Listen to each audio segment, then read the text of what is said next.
Agency landing हुई। बहरहाल अविश्वास प्रस्ताव पर चर्चा से पहले देखिए अहम बैठक हो रही है, क्योंकि जेपी नड्डा की अध्यक्षता में बीजेपी की यह बैठक जारी है और दोनों ही सदनों के करीब 30 व्हिप मौजूद है। संसद भवन की जो लाइब्रेरी बिल्डिंग है वहां पर बीजेपी की यह बैठक है और बैठक में केंद्रीय मंत्री प्रहलाद जोशी इस वक्त मौजूद है। अविश्वास प्रस्ताव पर चर्चा से पहले बीजेपी की यह बैठक 8, 9 और 10 तारीख महत्वपूर्ण मानी जा रही है।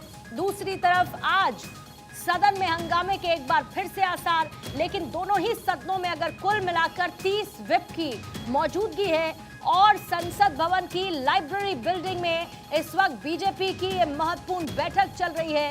केंद्रीय मंत्री प्रहलाद जोशी इस बैठक का हिस्सा हैं और अविश्वास प्रस्ताव पर चर्चा से पहले जेपी नड्डा की अध्यक्षता में बीजेपी की ये महत्वपूर्ण बैठक, क्योंकि बीजेपी रणनीति के साथ हालांकि संसद चलाने की कोशिश में, लेकिन जिस तरीके का हंगामा है, विपक्ष हमलावर है, विपक्ष अपनी मांगों को लेकर नारेबाजी कर रहा है, उसका असर ये देखने को मिलता है कि सदन चल नहीं पा रहा है और सरकार की ये कोशिश कि सदन चल सके।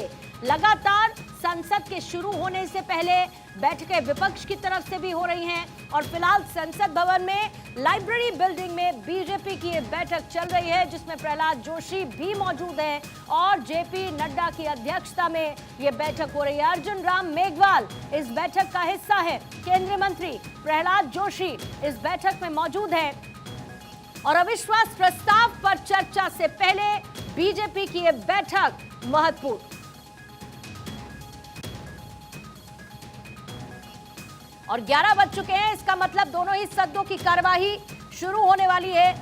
तस्वीरें इस वक्त हम आपको दिखाएंगे और देखिए अभी लाइव विजुअल्स इस वक्त आ चुके हैं, जिसमें आप नजर डालेंगे जिन 30 व्हिप का हम जिक्र कर रहे थे, यानी कि जिनकी प्रेजेंस सदन में मस्त नजर आएगी। व्हिप जारी होने के साथ इस वक्त आपको नजर आ रहे हैं अर्जुन राम मेघवाल, आपको नजर आ रहे हैं जेपी नड्डा, इस वक्त आपको नजर आ रहे हैं बीजेपी के तमाम सीनियर लीडर्स इस वक्त वॉक करते हुए संसद के लिए, क्योंकि अब से थोड़ी ही देर बाद सदन की कार्रवाई शुरू हो पाएगी। और ये एक्सक्लूसिव तस्वीरें इस वक्त भारत 24 पर आपके सामने हैं। बीजेपी के वो तमाम वरिष्ठ नेता जो इस बैठक का हिस्सा थे इस वक्त आपको तस्वीरों में नजर आ रहे हैं, क्योंकि संसद की कार्रवाई शुरू होने वाली है और संसद में एक बार फिर से कोशिश ये होगी कि सदन चल सके, लेकिन विपक्ष अपनी रणनीति के साथ आज भी सदन में तैयार नजर आएगा। कल दिल्ली सेवा बिल पर चर्चा, अमित शाह का बयान और उसके बाद वोटिंग और दिल्ली सेवा बिल लोकसभा में पास हुआ था। देखिए खबर यह है कि संसद के दोनों सदनों की कार्रवाई इस वक्त शुरू हो चुकी है। लोकसभा, राज्यसभा, माननीय ओम बिरला और जगदीप धनखड़ जी इस वक्त आपको तस्वीरों में नजर आ रहे हैं और इसके साथ साथ सदन की कार्यवाही क्वेश्चन आवर के साथ इस वक्त शुरू हो चुकी है। बज चुके हैं 11 और दोनों ही सदनों में आज के टेबल बिल बहुत महत्वपूर्ण है। कल का ही बिल महत्वपूर्ण ऐसे नहीं है, आज का भी जो बिल है, even today's bill is very important. Mister Manickam Thakur, please try to understand and cooperate with the chair so that आज का भी जो बिल है चर्चा करेंगे। अगर आप चाहते हैं तो प्राइवेट मेंबर का भी हम चर्चा करेंगे। कृपया ऐसा मत करो, एक बिल में चलाना बाद में नहीं चलाना, ये तो विमेन फैंसी के तरह नहीं चला दो। Health minister, the statement is laid on the table of the house. निकाल माननीय सदस्य supplement. Whether the government is aware that from Andhra Pradesh to be elected to Rajya Sabha. Sri Mopi Devi was a member of Andhra Pradesh legislature for 4 terms and had served as minister in state government of Andhra Pradesh. He is married to Srimati Aruna Mopi Devi and the couple is blessed with son Rajiv and daughter Dr. Sai Jasmita. Honorable members, if we can't greet our members on birthday, we can't keep order. That is not very wholesome. Please take your seat. Take your.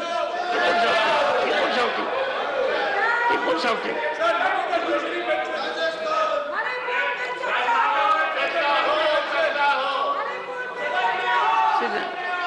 Honorable members, please.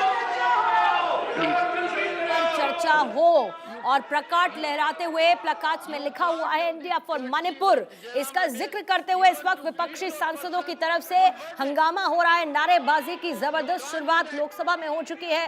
Rajya Sabha में सदन की कार्रवाई को सुचारू रूप से चलाने की कोशिश हो रही है, लेकिन दोनों ही सदनों में एक बार फिर से हंगामा होता हुआ सुनाई देने लगा है और दोनों ही सदनों में आज की भी चर्चा महत्वपूर्ण मानी जा रही है और इसी को ध्यान में रखते हुए कार्रवाई की शुरुआत जरूर हुई है, लेकिन विपक्ष की तरफ से हंगामा भी जारी।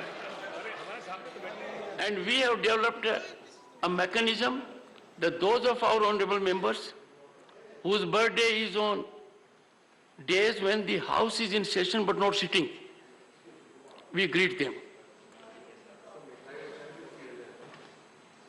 Come to chamber, you will have enough of it.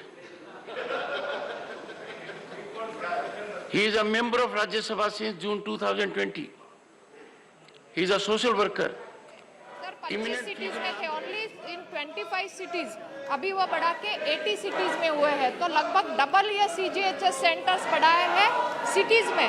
और सर ये सेंटर बढ़ा के एलोपैथी के हो गए हैं 254 से 340, तो मुझे लगता है ये जरूर बढ़ा है। तो माननीय सदस्य को भी ये चिंता करने की आवश्यकता नहीं है कि सदस्य को जरूर मैं एश्योर्ड करती हूँ कि ऑनलाइन और ऑफलाइन दोनों ही सुविधा पेशेंट को CGHS के माध्यम से मिलेगी। धन्यवाद। Honorable member, please ask supplementary. And reasons for exhausting of online slots within a minute at the midnight soon after the online slots are opened.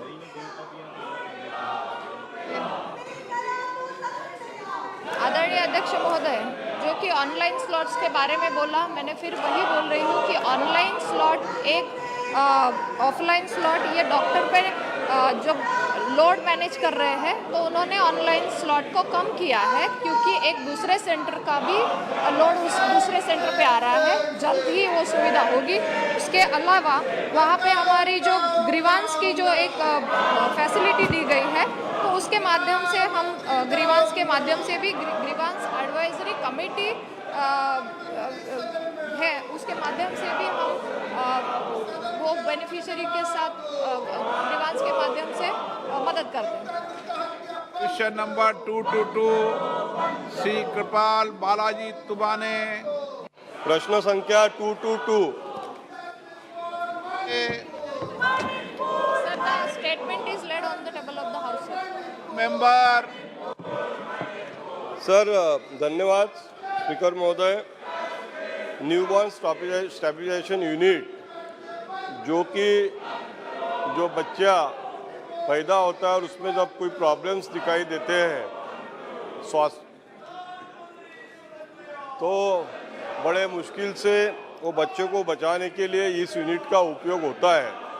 और हम देख रहे हैं कि देश में इस यूनिट की संख्या जो है वो संख्या थोड़ा कम है, ऐसा मुझे लगता है। जैसा जवाब में माननीय मंत्री जी ने बताया है कि महाराष्ट्र में, पूरे महाराष्ट्र में 199 मीन्स 199 यूनिट्स है, तो मुझे ऐसा लगता है कि आदिवासी एरिया में इसका बहुत ज़्यादा हमारे छोटे बच्चों को सामना करना पड़ता है। तो ये संख्या स्पेशली ट्राइबल एरिया में बढ़ना चाहिए। लेकिन मेरा एक सवाल है कि बच्चों के लिए इम्यूनाइजेशन में क्या व्यवस्था सरकार द्वारा की गई है और क्या व्यवस्था की जाने वाली है? धन्यवाद। आदरणीय अध्यक्ष महोदय, माननीय सदस्य तुमाने जी ने बहुत ही अच्छा सवाल उठाया है कि बच्चों के बारे में, और जो बच्चे खास करके ट्राइबल एरिया में आते हैं उनके लिए क्या सरकार व्यवस्था कर रही है, और इम्यूनाइजेशन पर खास करके माननीय सांसद महोदय ने सवाल दिया है।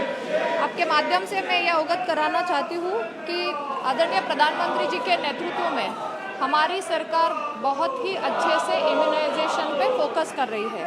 अगर इम्यूनाइजेशन के बारे में मैं कहूँगी तो वैक्सीनेशन हमारे बच्चों को जो कि लाइफ थ्रेटनिंग डिसीज से बचाने के लिए, जैसे कि ट्यूबरकुलोसिस का वैक्सीन हो, डिप्थेरिया हो, पेटोसिस का हो, पोलियो का हो, tetanus, hepatitis B, measles, rubella, pneumonia और मेनिंजाइटिस के माध्यम से जो डिसीज़ होते हैं उनको रोकने के लिए ये बहुत ही अच्छी इम्यूनाइजेशन की व्यवस्था सरकार ने की है। उसके शेड्यूल भी रहते हैं, PHC लेवल तक उनकी व्यवस्था भी की जाती है। और रोटावायरस वैक्सीनेशन जो कि प्रिवेंशन करता है रोटावायरल डायरिया से, वो भी वैक्सीन प्रोवाइड किया जाता है। और उसके साथ ही जो हमारी सरकार की पहल है कि बच्चों को सुरक्षित रखें, तो न्यूमोकोकल कॉन्जुगेट वैक्सीन भी इंट्रोड्यूस किया गया है, उसके लिए बजट भी दिया गया है। और ये पहली बार हुआ है कि हमारी सरकार ने बच्चों के लिए इस तरीके का वैक्सीन फ्री में अवेलेबल कर दिया।